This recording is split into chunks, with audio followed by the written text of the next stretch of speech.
सर्वांना नमो बुद्धाय, जय भीम, जय संविधान। अजिंठा बुद्ध विहार धाड अंतर्गत बुद्ध विहार जोडो अभियान या अभियानासाठी आजचं गाव आहे लिंबखेड, तालुका जाफराबाद, जिल्हा जालना। तर लिंबखेड हे गाव धाडवरून 40 किलोमीटर अंतरावर आहे।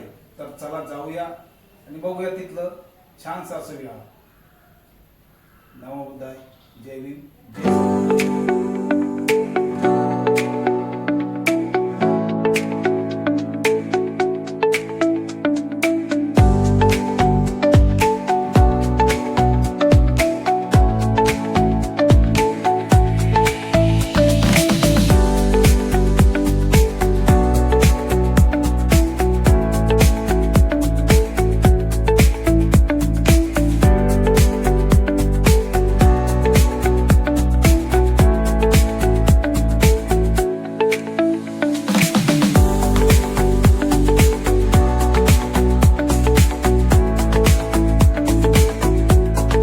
बुद्ध विहार धाड यूट्यूब चैनल।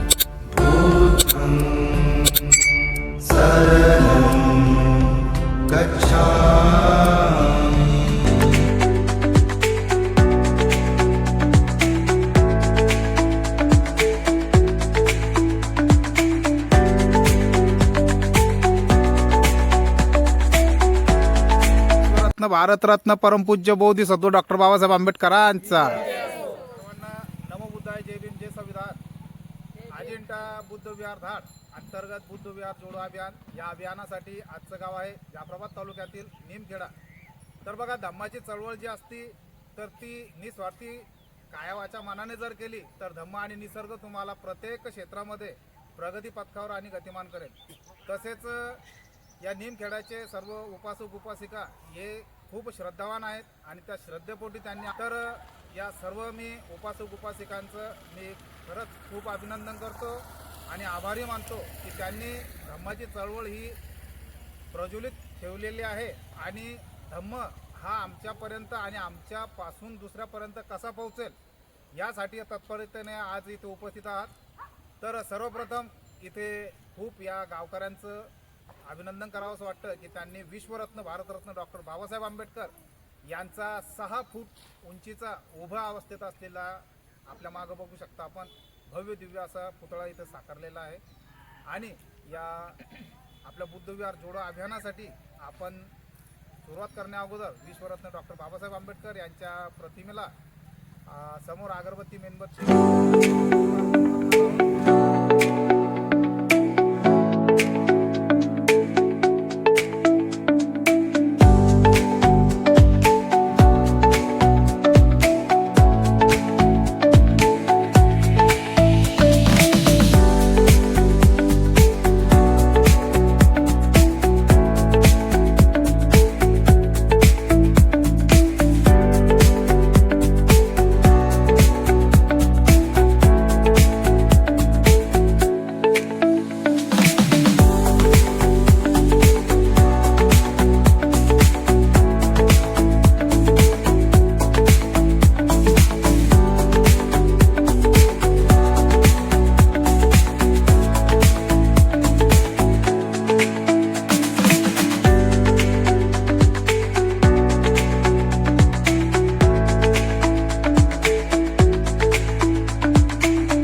सर्वांना नमो बुद्धाय, जय भीम, जय संविधान.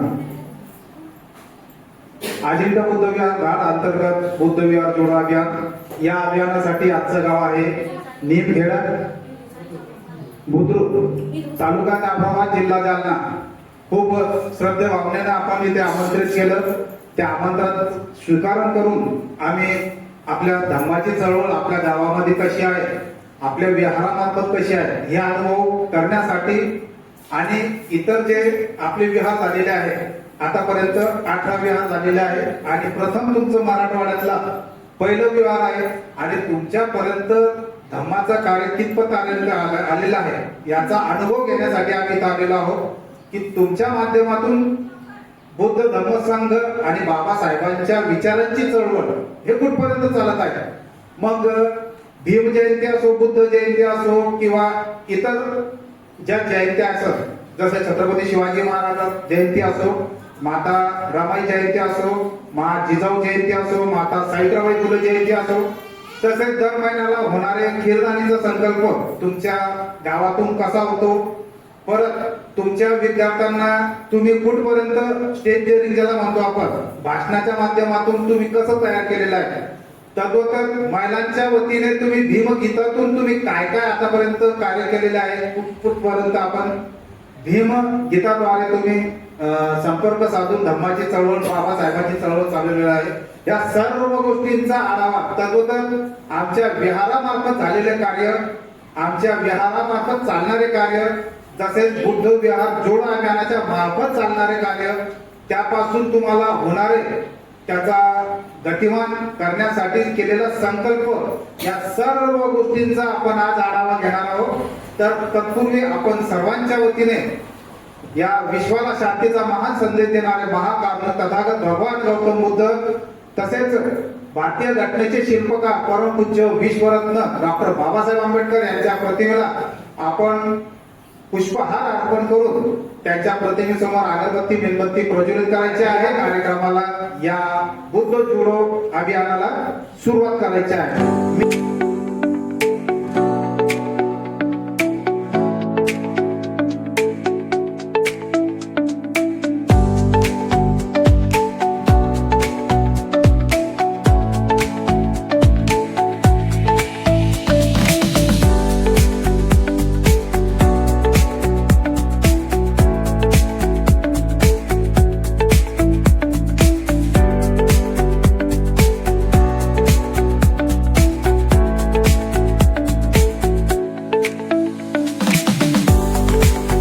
विश्वरत्न परमपूज्य बोधिसत्व डॉक्टर बाबासाहेब आंबेडकरांचा, परमपूज्य बोधिसत्व डॉक्टर बाबासाहेब आंबेडकरांचा, विश्वरत्न परमपूज्य बोधिसत्व डॉक्टर बाबासाहेब आंबेडकरांचा.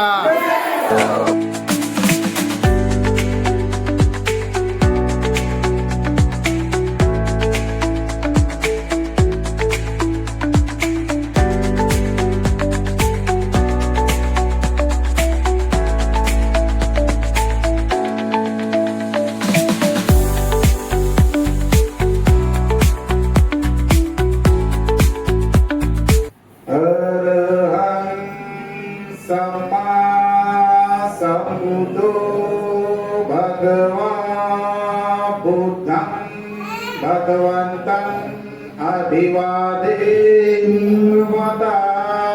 धम्मो धम्मं नमस्सामि सुपटिपन्नो भगवतो सावक संघो संघं नमामि.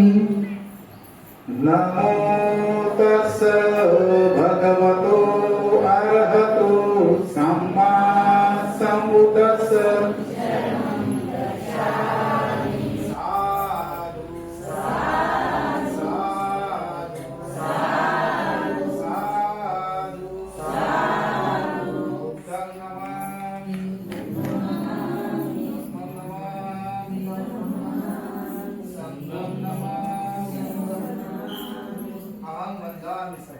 अजिंठा बुद्ध विहार घाट अंतर्गत बुद्ध विहार जोडो अभियान या अभियानासाठी आजचं गाव आहे निमखेडा.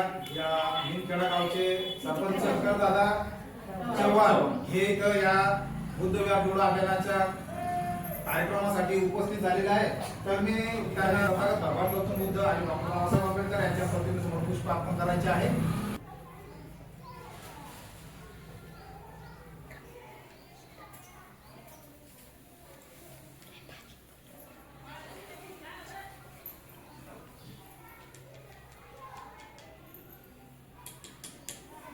बुद्ध विहार जोडो अभियान आणि धाडूर नित याचं कारण म्हणजेच आमचे इर्ल्याचे गजानन दादा खरा.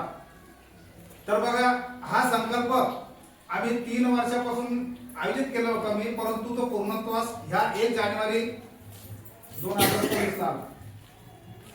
आमच्या गावी पण हे तुमचं भव्य विहार आहे, परंतु आमच्या गावी फक्त एक सभामंडळ तर थायलंडवरून आमचे जे बौद्धाचार्य सुनीलदादा गोडे आमचे काका जे रेल्वे खात्यातून आता रिटायर झाले, तर त्यांनी थायलंडवरून ती मूर्ती तिथे दान दिलेली आहे.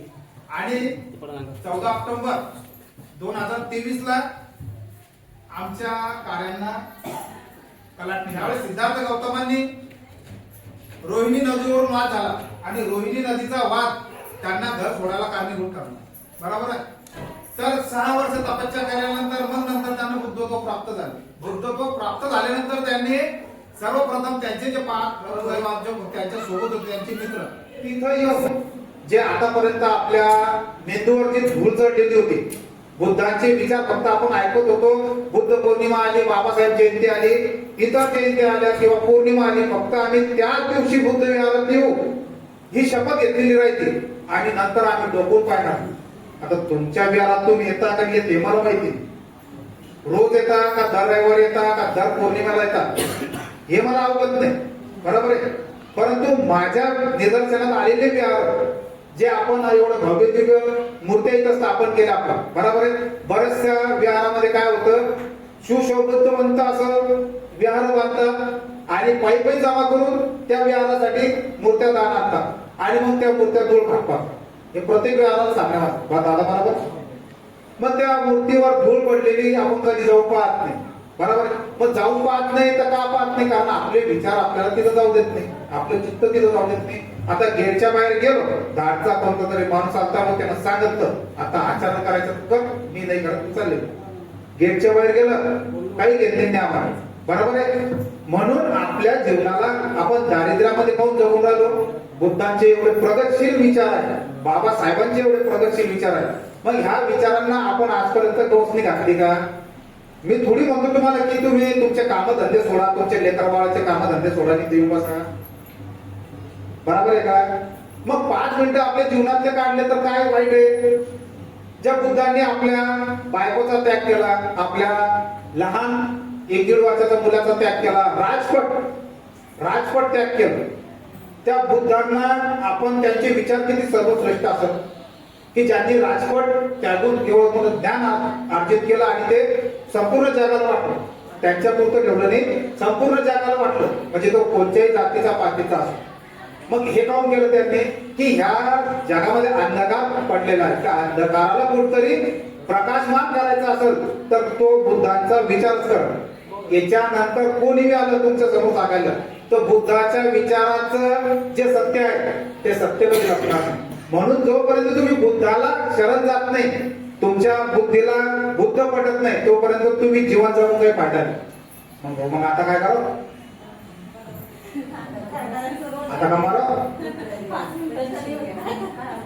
हा, मग हे आपल्याला काय करणं आहे, आपल्या मनात जे आलेले विचार आहेत, आपल्या बुद्धीला जे पटणारे विसंगत प्रश्न आहेत, त्या प्रश्नाला आपल्याला दूर लोटायचे करू. आपण पाण्यात चालतो तर आपण काय करतो, पाहूनच पाय टाकून चालतो ना, की वो काटा उचल का, दगड उचल का. मग तेच करणे आपल्याला की आपल्या मनात वाईट विचार आलेले आहेत ते आपण बुद्धाच्या शरण जायचं आहे, धम्माला शरण जायचं, संघाला शरण जायचं आहे आणि आपले जीवन गतिमान करायचं आहे. आता रोज उठलं की आपलं संडास बाथरूम केली, आंघोळ केली की बस त्या चुली जाऊन भाकरी थापल्या, जमा केल्या की चालल्या बाबा. दिवसभर मरमर काम करायचं, संध्याकाळी आला पतून धुतलं की बसतात चुली जवळ बसतं की हाय साहेब लेकर बाळ आले, मायव काय भाजी केली, काय भात केला, खाल्ल्या गप्पा की झोपले. बरोबर. याच्या व्यतिरिक्त काय काम आहे आपल्याला? मग पौर्णिमा आल्यानंतर फक्त त्या दिवशी पौर्णिमा पकडली तर कशी पकडली? माझं सावरलं, तुमचं नाही सावरलं मी. हसू नका, हे सत्य वास्तवस्थिती आहे. पौर्णिमा पकडली मी ना, आज पौर्णिमा आहे. आता 1 तारखे पौर्णिमा झाली, मी पौर्णिमा पकडली. कशी पकडली मी ना, मी सकाळचं फराळाचं खाल्लं, केळी खाल्ल्या, साबुदाणा खाल्ला आणि पौर्णिमा आहे म्हणून बरोबर. 1 डझन केळी खाल्ली, पौर्णिमा आहे म्हणून. दिवसभर गावात सांगत फिरवलो मी, आज पौर्णिमा पकडली. आणि संध्याकाळी डबल अर्धा किलो साबुदाणा केला, डबल खाल्ला, पौर्णिमा म्हणून. सकाळी आलं आणि पौर्णिमा सुद्धा. किराणा काय झालं, त्या सिद्धार्थ गौतमाच्या अंगात जी ऊर्जा नष्ट झालेली होती, तर ती ऊर्जा भरून त्यांच्या अंगात संचार झाला. मग कुठे गेले, नदीवर गेले, आंघोळ केली. मग त्यांनी विचार केला की आपण 6 वर्ष तपश्चर्या केली, मग आपल्याला ते भेटलं नाही. परंतु जे वाईट विचार त्याला मारा म्हटलेले भगवंतांनी, म्हणजे सिद्धार्थ गौतमांनी, तू किती आला तरी मी नाम प्राप्तीच्या पहिले उठणार नाही. मग असंख्य असे मार भगवंता म्हणजे सिद्धार्थ गौतमाला कारणीभूत ठरले, परंतु एकच निश्चय केला की मी इथून उठणार. भूतत्व प्राप्त झालं. मग पंचशील पाळल्यानं जर तुमची उपसत आर्य उपसत जर पाळले तर 5 शिला पाळावं लागतात पौर्णिमेला. ही पंचशील गेली तर मी काया वाचा मनाने मी जीव हत्या करणार नाही, मी मुख्या प्राण्यांना शिव्या पण देणार नाही मनाने. त्यावेळेस तुमची ती शील पाळून बरोबर आहे. मग मी खोटं बोलणार नाही, तर मी काया वाचा मनाने मी खोटं बोलणार नाही. बाई घरात डाळ आहे का, तर डब्यात ठेवेल. मग घरात डाळ असून की आपण काय म्हणतो, डब्यात डाळच ती आट्या वेळी काय झालं, खोटं बोलणं बरोबर. मग व्यभिचार करणार नाही, म्हणजे काय, कामी सुमीच्या 4 वेळेमध्ये शिक्का बदल. मी व्यभिचार करणार नाही. व्यभिचार म्हणजे पर स्त्री गमन किंवा पर पुरुष गमन करणार नाही. ठीक आहे, हे सगळं समज. नंतर मी चोरी करणार नाही. मग चोरी करणार नाही म्हणजे आता आपल्याला लगेच टाके टाकणे का, मग चोरी करणार नाही. मी विचाराची मी चोरी करणार नाही, की हे दादा इथं बसले यांचे किती खूप सुंदर विचार आहे, या विचाराची मी चोरी करणार नाही. मग मी काय करेन की मी असं यांच्याकडून काहीतरी शिकायला भेटेल का म्हणून मी त्यांना विचारेन, पण मी त्यांच्या विचाराची चोरी करणार नाही. कुठं पैसे पडेल दिसले तर मी ते गुंतवून असं ठेवणार नाही. बरोबर आहे. याला म्हणतात काय वाचा मनाने. आणि शेवटचं जे आहे शील, सुरामेर मद्यपामार गाणाबेर म्हणजे शिक्का बदाम समाधी. आणि ही शील ज्याने राखली त्यानं 4 शिला त्या आपल्या आप अवगत होत्या. म्हणजे की मी काया वाचा मनाने कच्ची दारू पक्की दारू आणि ज्या वस्तूपासून माझ्या मादक पदार्थाचं सेवनामुळे माझ्या बुद्धी भ्रष्ट होईल ते मी कधीच सेवन करणार. मग ह्या 5 शिला जर तुम्ही पौर्णिमेला अवगत केलं तर किती छान पौर्णिमा झाली तुमची. बरोबर. मग नुसतं शेवचिडा खाऊन किंवा साबुदाणा खाऊन पौर्णिमा पाळल्या जातात का. मग ह्या शिला पाळायच्या आणि 12च्या आतमध्ये भोजन करायचं. 12च्या आतमध्ये भोजन करायचं म्हणजे काय होईल की संध्याकाळी ज्यावेळेस तुम्ही दिनचर्या चालू ठेवसाल, तुमचे येणारे वाईट विचार तुमच्या चित्तामध्ये आहेत तर ते काय होईल, ते विचार प्रगतशील होणार नाही. ते कुठंतरी ते चित्त कुठंतरी बाहेर फेकून. मग आपल्याला काय करणार, संध्याकाळी तुम्ही आता ही आजी वळवत आहे बरोबर आहे, या पण वळवत आहे, तुम्ही समजा त्याच्यापेक्षा बरं आहे शरीर संपत्तीनं. मग तुम्हाला जर समजा असं वाटेल की बाबा संध्याकाळी मला गोळी औषधी घ्यायची आहे तर मी थोडाफार अल्प उपहार म्हणतात त्याला, मग असं पाव किलो साबुदाणा नाही खायचं. तुम्हाला पचन असं एखादं फळ खायचं. म्हणजे काय होईल, त्या फळानं काय होईल, तुमचं डायजेशन जे आहे ते डायजेशन केलं राहील. हे वैज्ञानिक दृष्टिकोन आहे.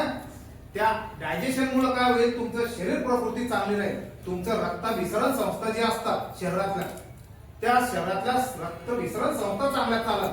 तुम्हाला होणारा बीपीचा त्रास, तुम्हाला शुगरचा त्रास, तुम्हाला इतर आजार हे होण्यापासून टाळला जाईल. आणि तुम्ही झोपताना काय वाचा मनाने तुम्हाला शांत झोपू नाही. तर मग पौर्णिमा पकडली, एकच फळ खाल्लं मी, मला झोपच कशी लागत नाही. मग त्याच्यासाठी काय करणार, आपल्याला संध्याकाळी त्रिशरण पंचशील असो तुमच्याकडे, बुद्धांचे, बाबासाहेबांचे, महापुरुषांचे, महानायकांची पुस्तकं असेल, झोप नसेल लागत तर ते पहा. ते नसेल मोबाईल प्रत्येकाच्या हातात आहे. प्रत्येक बद्रिजींचं धम्मदेश नाही करा तू झोपताना पौर्णिमेच्या दिवशी. बघा तुम्हाला किती शांत झोपेल, सकाळी किती चांगल्या मनाने वाटतो. राहिलं अष्टशील उपवासात आमच्या मायला दर 10 दिवसांनी 15 दिवसांनी आमोशा येते बरोबर. आमोशा आली की आम्ही बाहेर निघतच नाही बाबा, त्या उपवासात काय लागतं आम्हाला बरोबर आहे की नाही. आमोशा आली म्हणजे का आम्हाला काहीतरी आवाज येते, गुडगुड काढा वावराय ना, आणि तिकडे भूतपल्ली ते दिसतात आम्हाला. हे आपला समग्र तयार झालेला आहे मनामध्ये बरोबर आहे का. पहिले आपल्याकडं संडाशी उपलब्ध नव्हते ग्रामीण भागातले, म्हणून हे उदाहरण सांगून राहिलो तुम्हाला. आता प्रत्येकाच्या घरात संडास आहे. आता पहिले काय व्हायचं, पौर्णिमेच्या दिवशी किती बी एमर्जन्सी आली तरी बाहेर जायचं, जास्त दूर जायचं नाही. आमोशा आहे वो भूतपलीत आहे भानगडी, तिकडे गेलं काही काढीला काही खडखुड खुडखुड झालं, माय भूताला चाला पाठवून तुमच्या काळात. हा नाही होत नव्हतं, काहीच नव्हतं, ते मनाचा भ्रम होता. म्हणून तो भ्रम काढणं सर्वात प्रथम मोठा आपला आहे. आमोशा ही वाईट नसती, आपल्या मनाचे विचार वाईट आहे. आमोशा उपवासात अष्टशील पालन करा, 8 शिला पालन करा. जे भगवंतांनी सांगितलेले अष्टमी उपवास होते 5 शिला तुम्ही आहेच आता तुम्ही घेतलेल्या पौर्णिमेला, पण 8 शील धारण करा. त्या दिवशी 3 शिला ऍड करा. म्हणजेच काय की मी नत्यगंधमाला वीरमणी, म्हणजे मी नाच गाणे आणि गंधमाला फुलं वगैरे मी याच अर्पण करणार नाही. म्हणजे स्वतःमध्ये गजरे वगैरे राहतात ना जुन्या काळात चालायचे ते, नाच गाण्यांचा प्रकार मी करणार नाही. बरोबर, म्हणजे मोबाईल मध्ये पाहिलं ऐकणं. बरोबर. उच्च सेना महासेना वीरमणी सिक्का पदम समाधी आहे. मी उच्च आसनावर बसणार नाही. उच्च आसनावर म्हणजे त्या काळामध्ये सांगितलेले भगवंतांनी राजा महाराजांचे जे आसन होते त्या आसनावर बसणार नाही किंवा झोपणार नाही. आता ही खुर्ची बसलेली ही तर आसन झालं ना. हा, मग तुम्ही पलंगावर झोपता हे पण आसन आहे. मग झोपतानाही जमिनीवर झोपा त्या दिवशी. उपासने उपवास म्हणतात त्याला. आणि शेवटची शील जी आहे, आभूषण मी घालणार नाही. आभूषण म्हणजे तुमचे नाकातले कानातले गळ्यातले जे आभूषण असतात ना, ते आभूषण नाही घालतात त्या दिवशी. ते उपवास म्हणतात. तुम्ही बघसाल चांगल्या चांगल्या महिला ज्या आहेत शहरातल्या, ज्या खरोखर बुद्ध धर्माचं पालन करतात ना, त्या दिवशी कधी पाहायचं तुम्ही पौर्णिमा अष्टमीला पांढरी साडी असते त्यांच्या नाकात गळ्यात काहीच दिसणार. आणि ते ताबडतोब बोलून येतं त्यांना दुसरं जायचं ते तेच कसं दिसतं त्याच्या ते अष्टमी उपवास धारण केलं की तुमचे विचार तसे चांगल्या प्रगती मार्गावर तसं तसं तुमचं शरीर आत्मसात करत तसं तुमच्या चेहऱ्यावर ऑटोमॅटिक निसर्ग रूपी तुमचं तेज राहील. आता सध्या तुम्ही अवगत करा एखादा अष्टमी उपवास करू प्रामाणिकपणे सांग याच्यात श्वास खरंच थंड येतो का गरम येतो म्हणून कोण कोण शोध समजलं नाही ना. समजलं नाही, तुमचं चित्त ठिकाणावर नाही, तुमचं मन ठिकाणावर नाही. मन हे शरीर एक झाड आहे आणि मन त्या झाडावरच माकड आहे. हे माकड काय करते, तुम्ही इथं मी सांगतो तुम्हाला, मी गेलो मोबाईल कडे, परंतु इकडं गाणं वाजून राहिलं, इकडं मोबाईल वाजून राहिला, घरचे विचार अनेक येऊ राहिले. लाईन कावाची गेली, स्वयंपाक कधी होईल, हा नंतर मोबाईल मध्ये गाणं कोणतं ऐकू राहिलं, तिकडं आवाज कोणाचा येऊ राहिला. बरोबर आहे.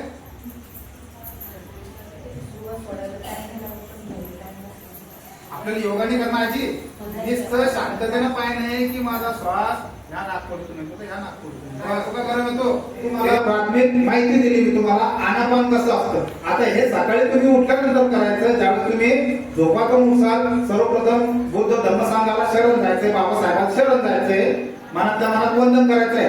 सर्वप्रथम बुद्ध धम्मसंघ बाबासाहेबाला, नंतर ज्या आईवडिलांनी आपल्याला जन्म दिला त्यांना, आणि ज्यांनी आपल्याला आतापर्यंत चांगल्या कामासाठी लावलं, ज्यांनी चांगले विचार केले त्यांना वंदन, म्हणजे ते गुरुजन, त्यांना वंदन करायचं. आणि नंतर सकाळी 2 मिनिटं आनापान करायचं. नंतर उठल्यानंतर आपला सर्व दिनचर्या आटोपल्यानंतर सर्वात प्रथम मंगलमैत्री करायची. जसं तुम्हाला वेळ मिळत तसं तुम्हाला ती मंगलमैत्री घ्यायची. मंगलमैत्री घ्यायची म्हणजे झालं पाहिजे मी दुःखापासून मुक्त झालं पाहिजे, मी नैराश्यापासून मुक्त झालं पाहिजे, आणि माझं कल्याण झालं पाहिजे. माझं पण सगळ्याच जीव प्राण्याचं कल्याण झालं. अशी मंगलमैत्री सर्वांसाठी करायची. बघा तुमचा दिवस कसा जाईल. या मंगलमैत्रीचे 11 फळ असतात. त्या 11 फळापैकी तुम्हाला सर्वात मोठं फळ म्हणजे ज्याला झोप येत नाही त्याला झोप शांत लागत, ज्याला सकाळी उठल्याबरोबर काही विकार असत ते जळतात, ते विकारापासून तुम्हाला लवकरात लवकर मुक्तता कळत. आणि सकाळी ज्यावेळेस तुम्ही उठता त्यावेळेस तुम्हाला नवचैतन्य ज्याला म्हणतात, ते नवचैतन्य तुम्हाला जागृत करत. असे या मंगलमैत्रीचे 11 फळ आहेत. सध्या अनुभव करून पहा, जेवढं होईल तेवढं करा. 2 मिनिटं सकाळी 2 मिनिटं संध्याकाळी. रामाई जयंती माता त्याच मूर्ती माता रामाई जयंती. माता रामाईचा जन्मतारीख माहिती आहे, परंतु त्यांचं कोणत्या वर्षी जन्म झाला ते सांग.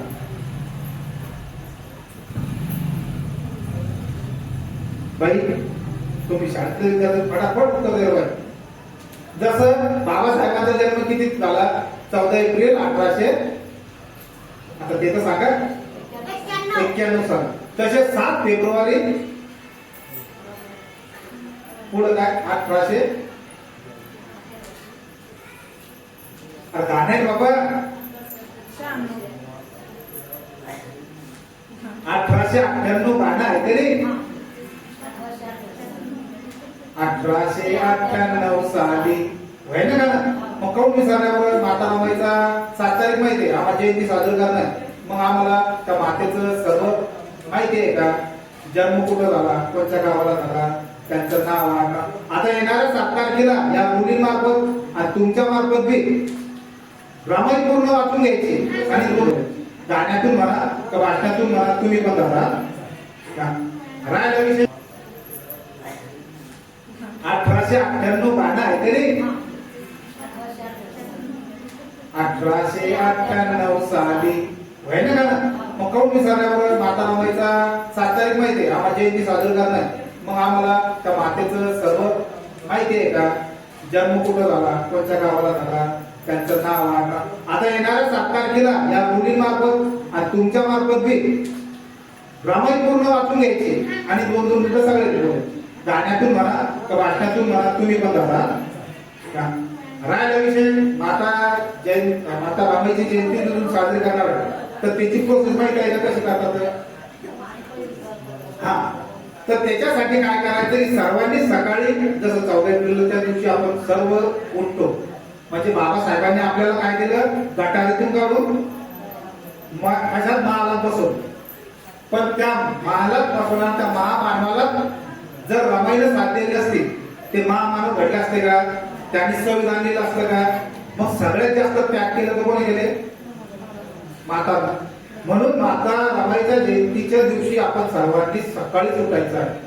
आंघोळ पांघोळ करून पांढरे स्वच्छ कपडे घालायचे आहे. इथं यायचं आहे. इथं माता रमाईचा फोटो उपलब्ध नाही वाटते. बरं ठीक आहे, चालेल. इथं माता रमाईचा फोटो लावायचा आहे.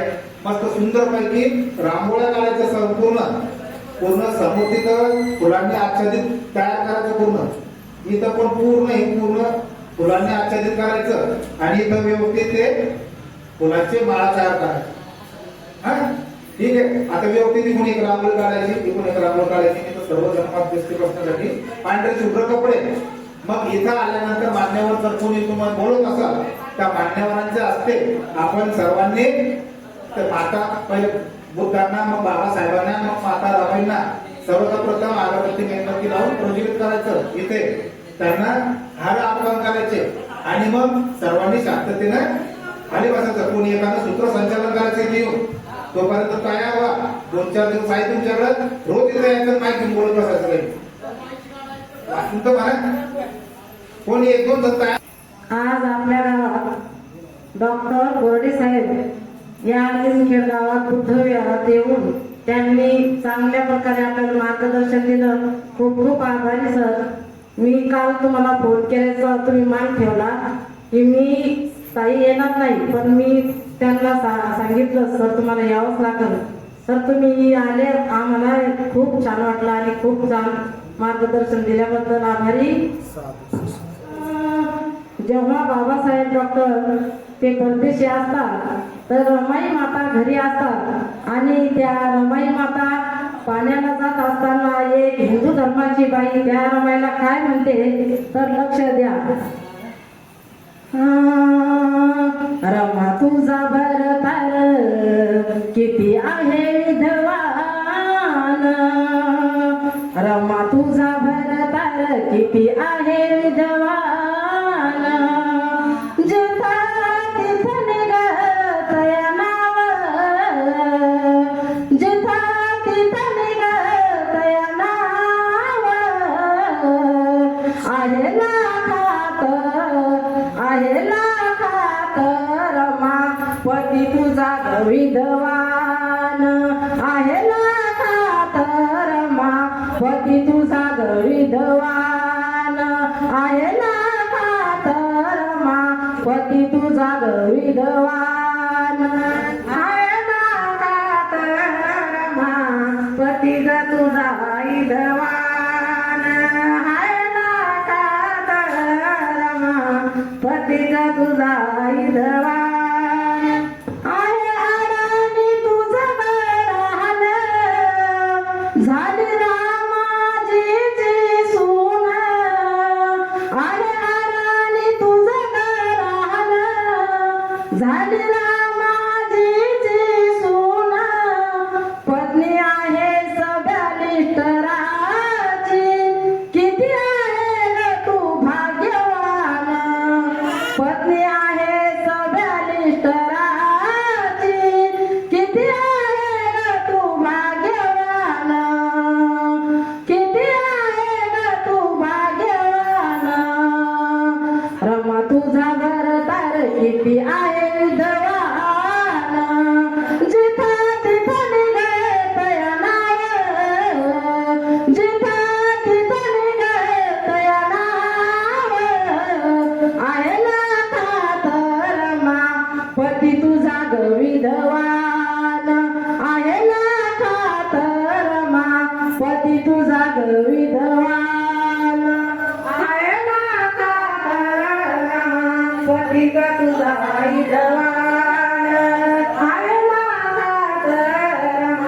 पती ग तुझा विधवान कष्ट केले का साहेबासाठी कष्ट केले का साहेबासाठी न्याय मिळवून देण्यासाठी न्याय मिळवून देण्यासाठी न्यायाच्या हक्कासाठी भीमा लढला दलितासाठी न्यायाच्या हक्कासाठी भीमा लढला दलितासाठी आहे जयाबाईचं गीत सदा असावे मुखात आहे जयाबाईचं गीत सदा असावे मुखात सदा हसऱ्या मुखान गाव सदा हसऱ्या मुखान गाव आहे ना कातरमा तुझा बुध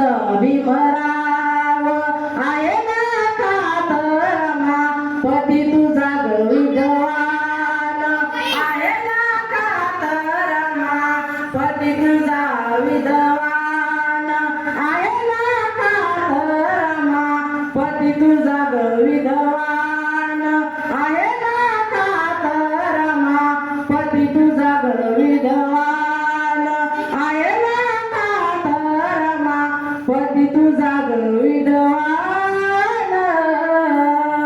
रमाबाईला घेऊन नारी तर रमाबाईला घेऊन नारी तर बाई ग भीमा रथाच्या गाडीत बाई ग भीमा रथाच्या गाडीत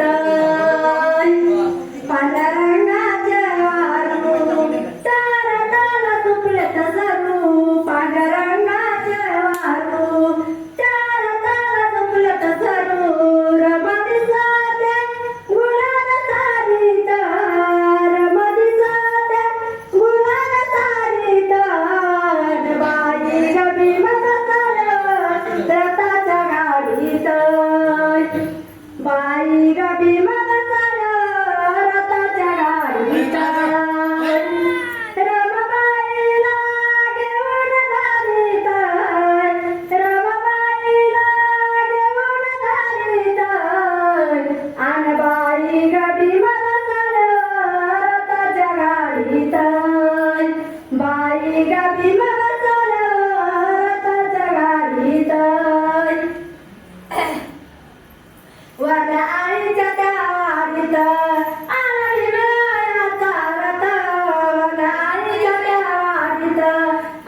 देशाचा लेख न्याय नीतीने केलेला नाही तिथे दरकारा कोणाचा नाही न्याय नीतीने केलेला नाही तिथे दरकारा कोणाचा नाही चाकलं चौदार देना दिला मागण चाकलं चौदार त्याला दिला मागण होता न्याय नजरा पटक असा गंभीर गंभीर रामदूता लेख असा गंभीर गंभीर रामदूता लेख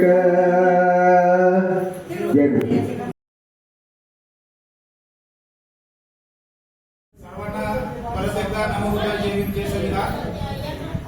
अजिंठा बुद्धविहार धाड अंतर्गत बुद्धविहार जोड या अभियानासाठी आमचं गाव होतं निमखेडा, तालुका जाफराबाद, जिल्हा जालना. तर बघा, खूप श्रद्धापूर्वक इथं उपासक उपासिका, ज्येष्ठ उपासक उपासिका, विद्यार्थी वर्ग आवर्जून उपस्थित राहिलेले आहे की आपण काहीतरी नवीन शिकू आणि आपल्या विहाराच्या मार्फत चालणाऱ्या घटनांमुळे आपण सांगू. या सर्वांचे मी अभिनंदन करतो, आभार व्यक्त करतो. छानसे भीमगीतातून यांनी चळवळ दाखवली आणि आपण जे काही त्यांना उपदेश केला, काही सांगितलं ते त्यांनी काय वाचा मानाने त्यांनी अवगत केलेला आहे. आणि दर रविवारचा जो संकल्प आहे तो संकल्पाने या उपासक उपासिकांनी स्वाक्षरी दिलेली आहे की दर रविवारी आम्ही येऊ. तर आता धम्म काळा यो विहाराकडे वळा, ज्याला धम्म काळा यो विहाराकडे वळा, ज्याला धम्म काळा यो विहाराकडे वळा. नमो बुद्धाय जय भीम जय संविधान. अजिंठा बुद्ध विहार धाग यूट्यूब चॅनल. शरणं गच्छामि.